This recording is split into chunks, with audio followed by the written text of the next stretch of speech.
முன்னாள் முதலமைச்சர் திரு கலைஞர் அவர்கள் வீட்டு சிறையில் வைத்து அவர்களை சட்ட நீதியாக விசாரிக்கப்பட்டு அதில் உண்மை இருக்கும் பட்சத்தில் தகுந்த நடவடிக்கை அதிமுக அரசு எடுக்கும்.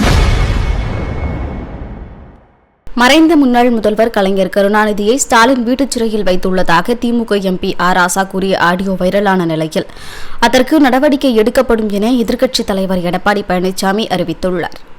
ஸ்டாலின் வெளியிட்டார். அதுல அவர் சொல்றார், முன்னாள் முதலமைச்சர் அம்மையார் அவர்களின் மரணம் குறித்து முறையான விசாரணை நடத்தப்பட்டு தவறு இழைத்தவர் எவரானும் அவர் உரிய சட்ட நடவடிக்கை உள்ளாக்கப்படுவார். நீ அறிக்கை கொடுத்திருக்கிற.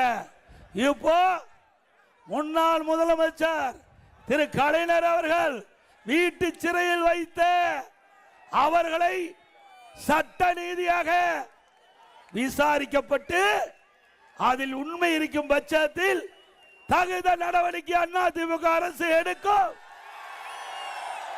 எடுக்கலாம்ல. அவரு முன்னாள் முதலமைச்சர் தானே. நம்ம அம்மாவை பத்தி பேசுறீங்க, உங்க அப்பாவையே வீட்டு சிறையில் வைக்கிறீங்க, இது நியாயமா? அப்படிலாம் வீட்டு தன்னுடைய தந்தைக்கே இப்படிப்பட்ட கதினா நாட்டு மக்களுக்கு என்ன கதி என்பதை எண்ணி பாருங்க.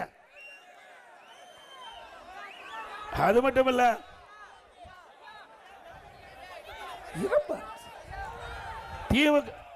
இன்றைக்கு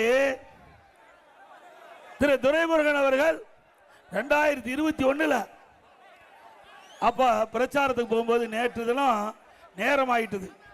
அங்க வந்து ஆற்காடு கூட்டத்தில் நேரமாகிவிட்ட காரணத்தில் சில கருத்துக்கள் அங்க சொல்ல முடியல. 2021 சட்டமன்ற தேர்தலில் காட்பாடியில் திரு துரைமுருகன் அவர்கள் நின்றார். அப்ப மக்களிடத்தில் சந்திச்சு, இதுதான் கடைசி தேர்தல், எனக்கு வாக்களியுங்கள், எனக்கு வயதாகிவிட்டதுன்னு சொன்னார். மக்களும் வாக்களிச்சாங்க.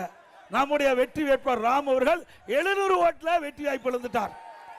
இந்த முறை என்னங்கிறாரு, இந்தியாவிலேயே இந்த தடவை ஜெயிச்சா அதிக சட்டமன்ற உறுப்பினராக இருந்த பெருமை கிடைக்கிறார். உங்களுக்கு பெருமை கிடைக்கிறதுக்காக மக்களாக கிடைச்சாங்க. ஏங்க அவருக்கு